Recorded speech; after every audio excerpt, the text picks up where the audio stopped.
Assalamualaikum warahmatullahi wabarakatuh.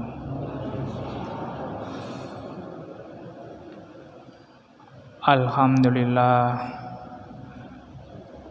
alhamdulillahirabbil alamin.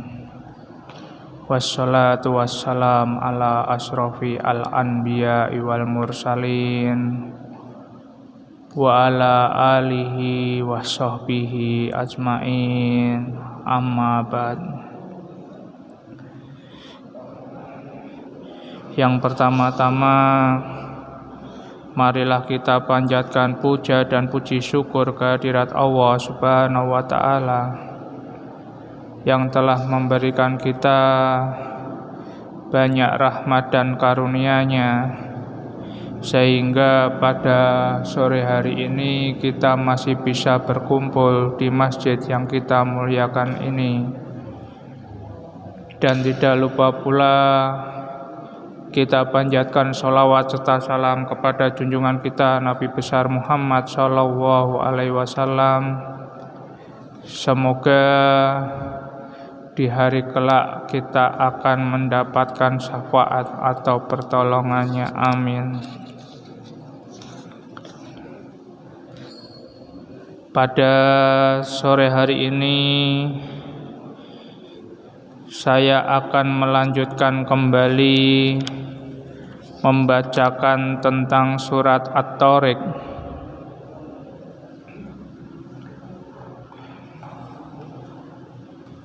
Di sini surat At-Thariq adalah surat yang ke-36 Nabi itu menerima wahyu. Ayat yang pertama sampai dengan ayat yang ketiga yang pernah sudah saya sampaikan, bahwasannya sesungguhnya Allah itu bersumpah demi langit dan yang mengetuknya, dan adakah pengetahuan engkau apakah yang mengetuknya. Kemudian di sini suatu bintang yang menembus cahaya yang terang. Di ayat yang keempat, in kullu nafsil lamma 'alaiha hafid, tidak ada tiap-tiap diri melainkan ada atasnya yang memelihara. Berarti apa? Setiap orang, setiap manusia pasti dijaga oleh para malaikat. Dijaga oleh para malaikat. Setiap orang itu pasti ada penjaganya, yaitu para malaikat. Tidak ada satupun yang terlepas daripada penjagaan malaikat tersebut. Karena apa? Malaikat itu diutus oleh Allah Ta'ala untuk selalu menjaganya. Karena Allah itu Tuhan yang memelihara. Sehingga dengan hal tersebut, ayat sependek ini terungkaplah seluruh jaminan hidup Allah atas semua makhluknya. Berarti apa? Kita itu namanya dipelihara. Kita itu dijamin hidup kita. Semuanya itu terjaga. Karena apa? Malaikat itu ada yang mencatat amal manusia dan juga ada yang menjaga manusia. Kemudian apa? Malaikat yang mencatat amal baik maupun amal buruk. Kemudian ada juga yang mengawal, yang ditugaskan menjaga manusia, baik perkataan maupun perbuatan, sampai dengan takdirnya. Dan juga apa? Malaikat itu menjaga secara bergiliran baik itu di depan maupun di belakang kita. Berarti apa? Kita itu selalu dijaga, karena kita itu adalah makhluknya Allah. Semua makhluknya yang mempunyai diri, yang bernyawa, sedangkan ikan dalam laut, serangga menjala di bumi, cacing di balik tanah, sampai kepada binatang liar di hutan yang lebat, semuanya juga dijaga dan dipelihara oleh Allah Ta'ala. Berarti yang dijaga sama dipelihara oleh Allah Ta'ala itu semua makhluknya, baik itu manusia, baik itu binatang. Binatang itu baik itu yang kecil maupun yang besar, semuanya itu dijamin rezekinya, dilindungi hidupnya, semuanya itu dijamin. Dan terutama manusia itu ada namanya pertanggungjawabannya. Pertanggungjawabannya itu karena apa? Malaikat itu bukan hanya menjaga kita secara lahiriah saja, akan tetapi apa? Kita itu sebagai manusia juga dijaga oleh malaikat secara batiniah. Semua dicatat, baik itu perkataan maupun perbuatannya. Kita punya unek-unek buruk, itu sudah dicatat oleh malaikat. Akan tetapi apa? Bila mana unek-unek buruk kita itu dijalankan, kita akan mendapatkan dosa. Akan tetapi bila mana kita itu tidak menjalankan, unek-unek buruk itu dihapus oleh malaikat itu atas seizin Allah Ta'ala.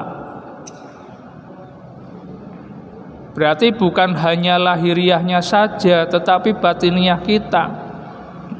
Makanya kita hidup di dunia itu harus namanya hati-hati. Dimanapun kita itu hidup, dimanapun kita itu berada, kita itu enggak pernah sendirian. Ada yang melihatnya. Setelah ada penjagaan yang demikian, niscaya diperhitungkan pula amal baik dan amal buruk, sehingga apa? Manusia itu tidak dapat menyembunyikan diri dan mengelak dari tanggung jawabnya. Tidak akan bisa mengelak. Makanya apa? Amal kita, buku amal kita besok itu ada 100. Kemudian apa? Tebalnya itu sejauh kita itu memandang. Semuanya itu sudah ada terekap secara rapi dan sistematis. Nggak ada yang kelewat satupun. Kita nggak akan bisa namanya mengelak, karena semuanya itu akan dipertanggungjawabkan. Apalagi tubuh kita, baik itu tangan, mata, kaki, jari jemari dan sebagainya, hati saja itu dijaga oleh Allah Ta'ala. Semua akan bisa berbicara kecuali satu, mulut kita atau lidah kita nggak bisa apa-apa, dikunci oleh Allah Ta'ala. Kemudian di sini juga dikatakan fal yang duril insanu mimma hulika mimma indafik yahruju mim baini sulbi wat taraib. Iman manusia itu kadang naik, kadang turun. Kadang ingat Allah, kadang lupa dengan Allah Ta'ala. kadang rendah hati, kadang sombong. Itu manusia. Kita itu kadang rendah hati, akan tetapi apa? Kadang kita sebagai manusia juga apa? Sombong, angkuh, lupa siapa kita. Makanya apa? Dikatakan dalam ayat yang kelima sampai dengan ketujuh, Allah itu memberikan untuk merenungkan dari mana asal kita. Dari mana asal kita? Makanya apa dikatakan fal yang duril insanu mimma hulik, maka hendaklah memandang manusia dari apakah dia ciptakan. Kita itu disuruh untuk berpikir,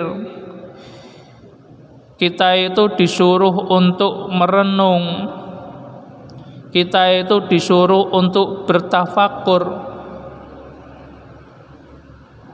Dari mana asal kita? Biar kita itu tidak sombong. Walaupun dalam surat At-Tin ayat 4 dikatakan bahwa manusia itu diciptakan oleh Allah Ta'ala dalam keadaan sempurna, yang paling baik, yang terbaik dari makhluk-makhluk yang lainnya. Tetapi dengan adanya yang terbaik dan yang tersempurna ini, kita itu harus mengetahui kita itu dari mana asalnya.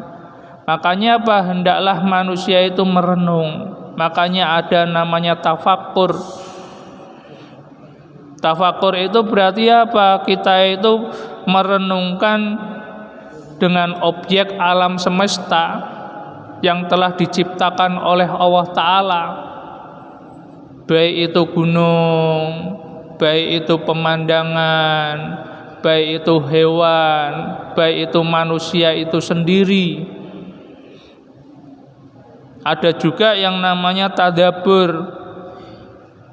Kita itu merenung, berpikir lewat apa? Lewat wahyu-wahyu Allah Ta'ala. Tapi dalam hal ini kita itu untuk bertafakur, dari mana kita itu berasal. Biar apa? Kita itu memandang itu bukan dengan mata panca indera kita, tetapi apa? Kita bisa melihat dengan mata hati kita. Kalau kita itu melihat dengan mata indera kita, ya gitulah manusia. Punya hidung yang seperti itu, punya telinga yang seperti itu. Akan tetapi kalau kita itu memandang dengan mata hati kita kepada keadaan yang terlindung di balik suatu kenyataan, padahal dari sana asal kenyataan itu. Dari mana kita itu? Kita itu harus namanya memikirkan. Karena apa? Turunnya ayat ini yaitu apa? Menurut Ikrimah itu karena adanya orang Quraisy yang bernama Abul Hasad, atau bisa dikatakan atau mempunyai julukan yaitu Abul Husadain. Dia itu orang yang sangat kuat.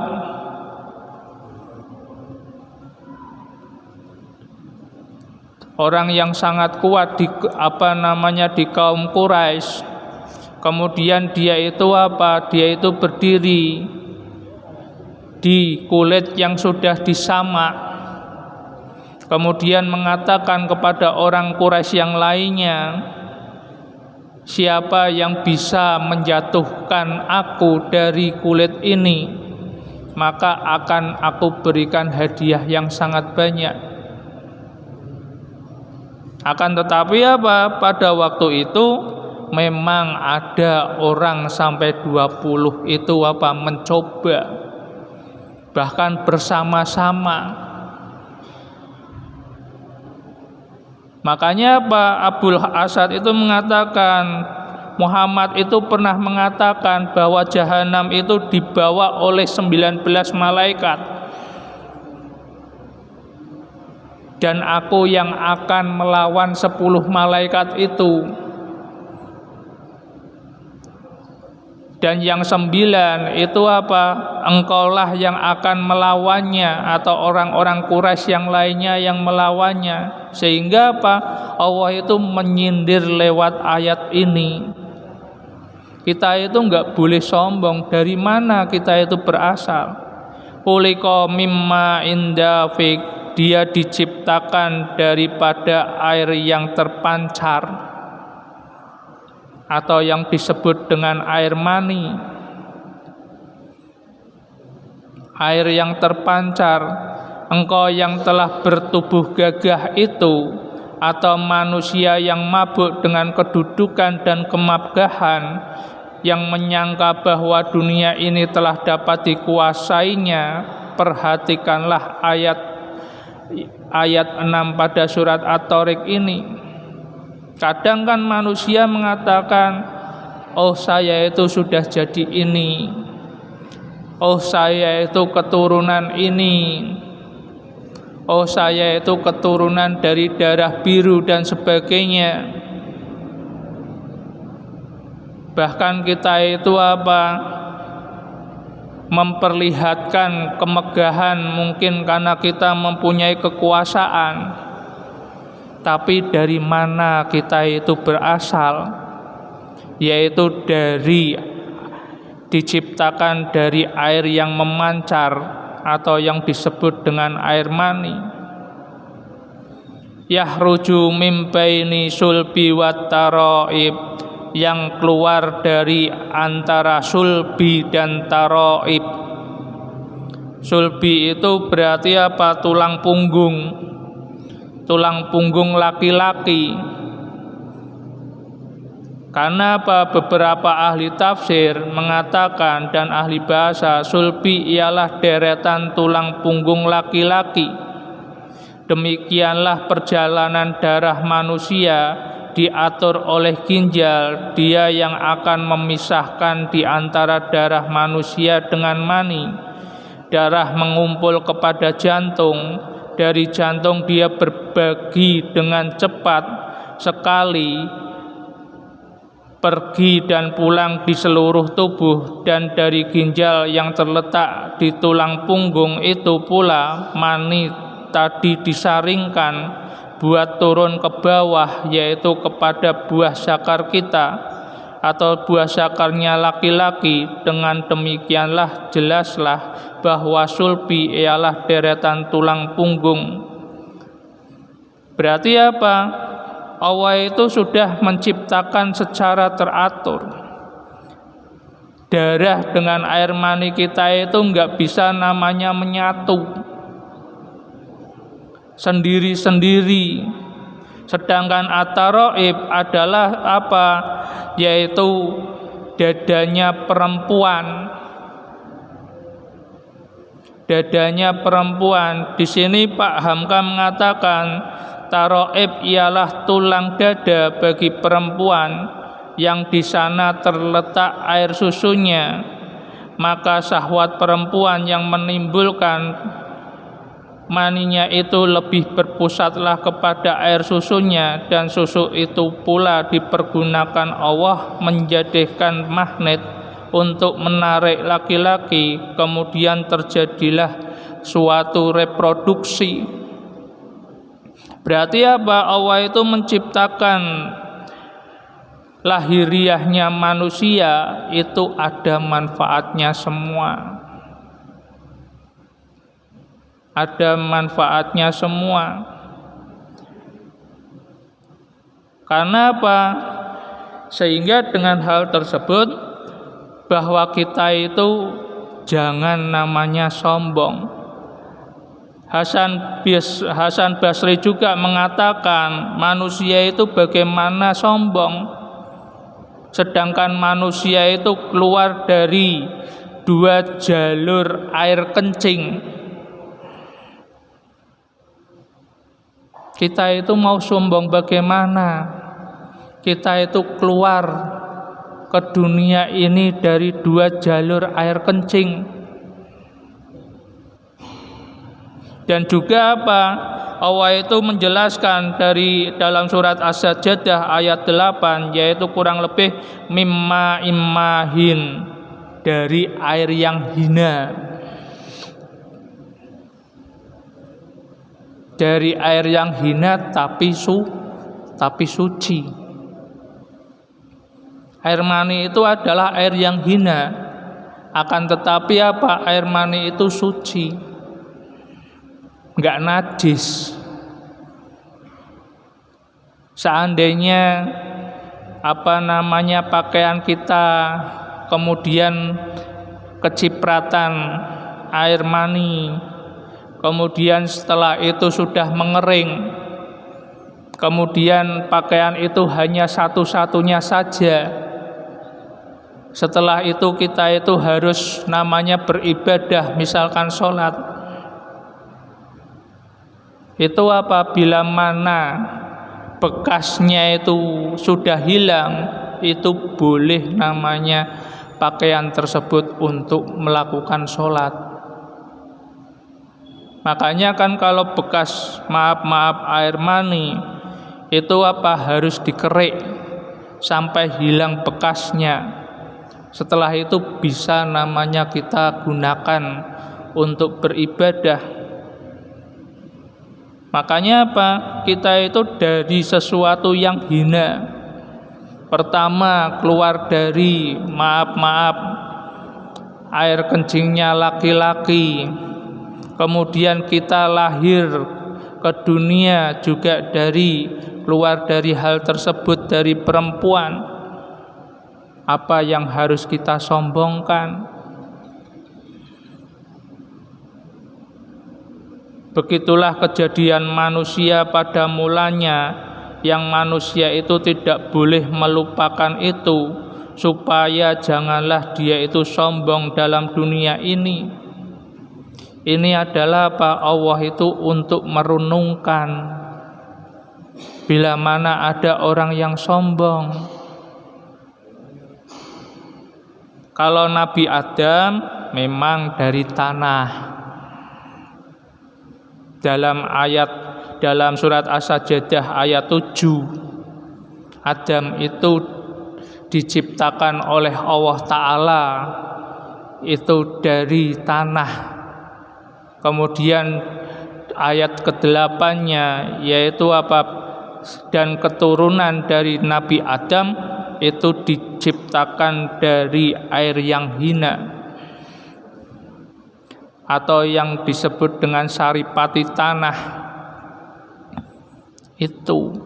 Makanya kita itu harus merenungkan.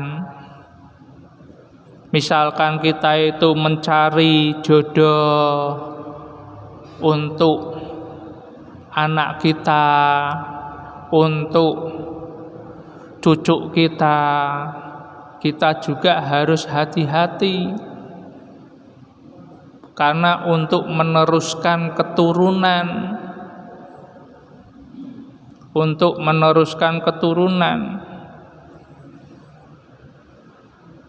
karena dengan hal tersebut ada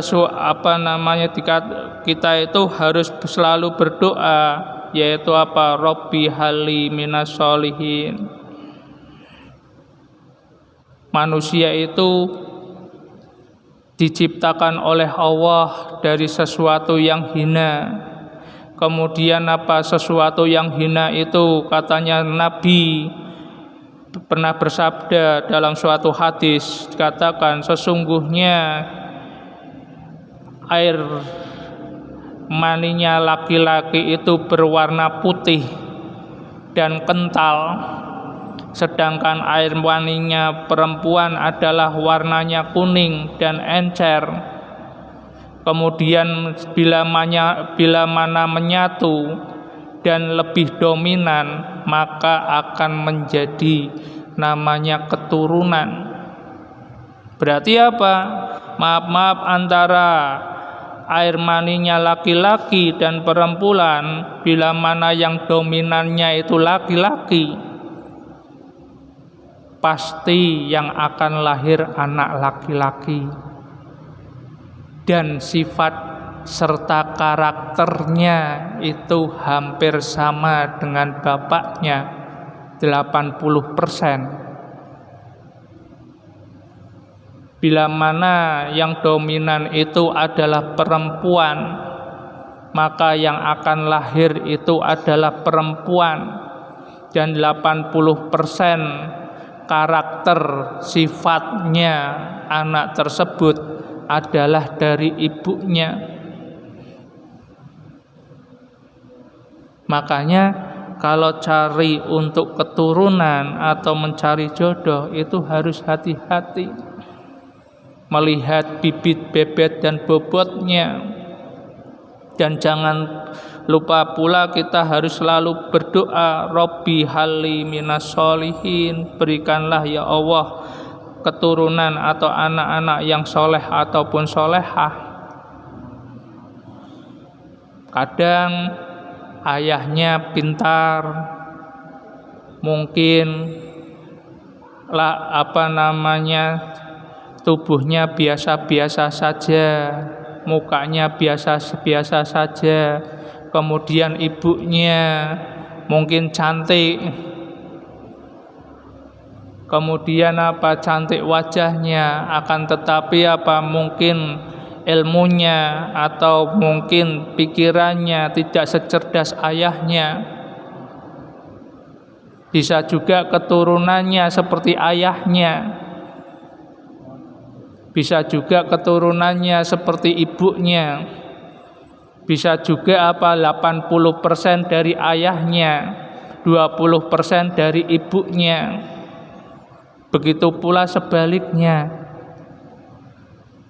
Tapi bukan jadi suatu persoalan. Biasanya kan punya anak, mungkin maaf lahiriahnya atau badannya itu biasa-biasa saja karena ayahnya biasa-biasa saja. Ternyata karakternya itu ada dari ibunya. Ibunya mungkin kecerdasannya kurang daripada ayahnya. Kan biasanya kita mengatakan, anakmu orang ganteng kaya wakmu. Itu enggak boleh. Kan kita maaf suami istri kadang kan cok guyonan seperti itu enggak boleh dalam Islam, diharamkan. Bocah sekolah kok ora pahaman, nilainya kok maaf kurang terus. Misalkan kita tahu itu mungkin dari istri kita, jangan sampai mengatakan, iki bodoh gara-gara koyo ibune. Itu enggak boleh seperti itu. Dalam Islam itu enggak boleh seperti itu. Makanya kita itu harus selalu berdoa. Misalkan ada kekurangan pada keturunan kita, bisa kita dididik. Mungkin dari kecil anak tersebut mungkin kecerdasannya kurang, bisa kita didik bersama-sama. Sehingga dengan hal tersebut sebagai suatu renungan. Kemudian di sini juga dikatakan innahu ala raj'ihi laqadir yauma tublas sarair fama lahu min quwwati wala nasir.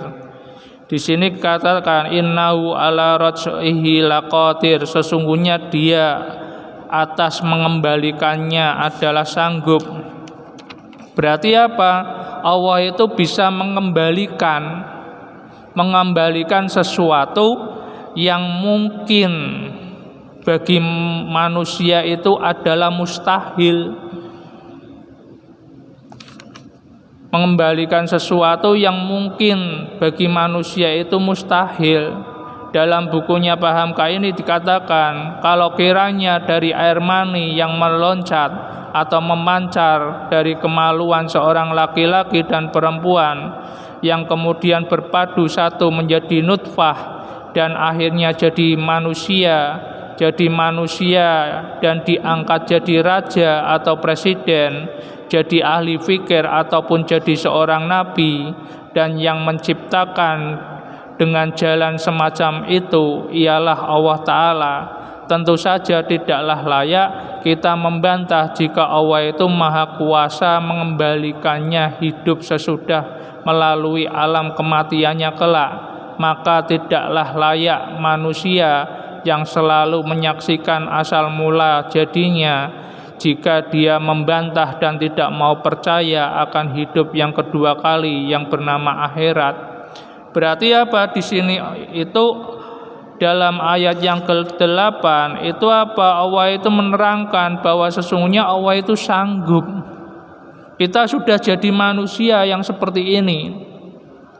Kemudian kalau Allah itu menginginkan kita itu kembali menjadi cair lagi, itu bisa.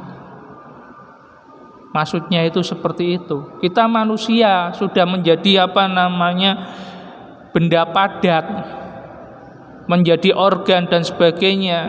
Kemudian akan dibuat lagi menjadi air mani, setetes air mani, itu bisa. Di sini juga dikatakan bahwa Allah itu juga berkuasa. Seandainya air mani itu sudah keluar, kemudian Allah itu bisa memasukkan kembali kepada tempatnya. Kan nggak mungkin toh secara akal sesuatu yang dikeluarkan kemudian dimasukkan lagi. Itu nggak mungkin. Tapi apa? Allah itu bisa. Apalagi Allah itu membangkitkan kita yang sudah mati kemudian hidup kembali, yaitu ke alam akhirat nanti, mengembalikan dan membangkitkannya ke alam akhirat. Berarti apa? Dalam ayat ini kita itu disuruh jangan sampai kita itu berpikir bahwa hidup itu hanya di dunia saja, setelah itu selesai. Kita itu bukan seperti hewan, setelah mati udah selesai, nggak ada kehidupan lagi. Enggak, besok itu kita itu akan dibangkitkan lagi, akan dibangkitkan oleh Allah Ta'ala. Itu lewat apa? Lewat yaitu tulang ekor kita. Katanya itu tulang ekor itu nggak akan hancur, tapi tulang ekor itu nanti di mananya itu yang tahu itu hanya Allah Ta'ala saja. Kita dikubur, kemudian tubuh kita itu hancur, mungkin sampai tulang belulangnya itu habis, tinggal sedikit. Mosok sih bisa dikembalikan?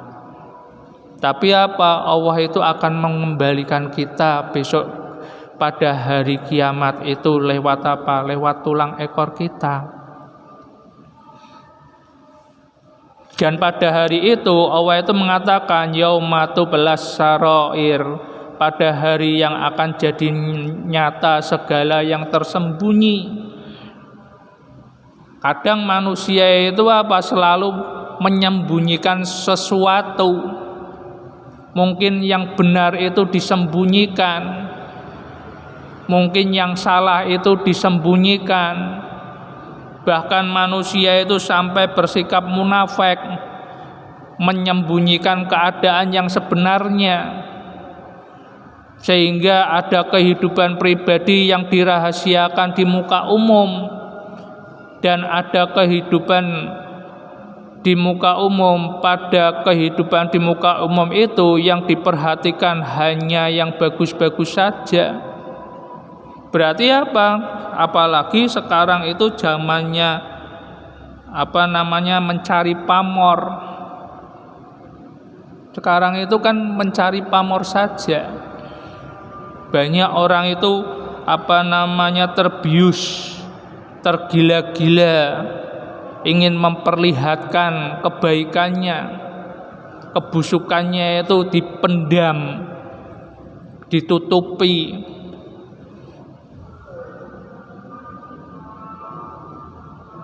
Akan tetapi besok Allah itu akan membukanya.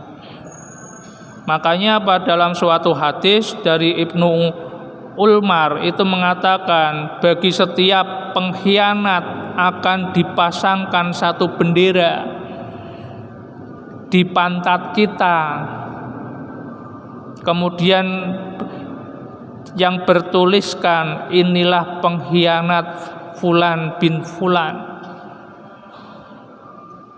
Berarti besok itu kalau kita itu suka pencitraan, kan zaman sekarang itu kan zaman pencitraan. Itu kemudian pencitraan kita itu untuk menutupi keburukan kita. Kita itu mengatakan bahwa kita itu akan mengembangkan, akan membangun, tetapi sesungguhnya itu hanya tipu daya semata. Malahan setelah itu kita itu menghancurkan. Besok oleh Allah itu akan diperlihatkan belangnya, akan diperlihatkan keburukannya. Kalau Ibnu Umar itu mengatakan bahwa diberikan bendera. Akan tetapi ada beberapa riwayat mengatakan maaf punggung kita belakang itu ditulis oleh Allah Ta'ala. Kan besok itu kita di akhirat itu kan tidak berpakaian, telanjang, itu ditulis, yaitu pengkhianat Fulan bin Fulan. Ini hadis dari Bukhari. Itu Allah itu mengatakan seperti itu, yaumatublas sarair, pada hari yang akan jadi nyata segala yang tersembunyi. Nggak akan bisa lagi namanya kita itu sebagai manusia itu untuk pencitraan dan sebagainya. Kemudian famalahu min quwwati wala nasir, maka tidaklah ada baginya sembarang kekuatan pun, tidak pula yang akan membelanya.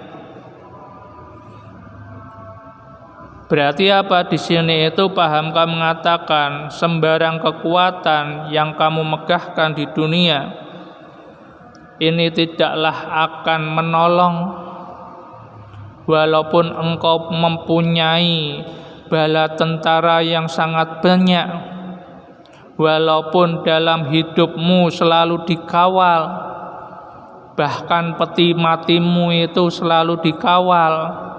Sebab engkau di waktu itu sebagai insan yang kecil, laksana cacing, tengah berhadapan dengan pertanggungjawabannya. Hidup yang kita lalui di masa lampau atau di dunia ini, dan di hadapan Tuhanmu sendiri, dan tidak pula akan ada yang membelanya. Yang membela kita itu siapa? Yaitu amal baik kita. Makanya besok itu kalau kita itu mempunyai amal baik, kita itu akan didatangi sesosok manusia yang sangat cantik atau yang sangat ganteng, yang dilihat itu sangat menyejukkan.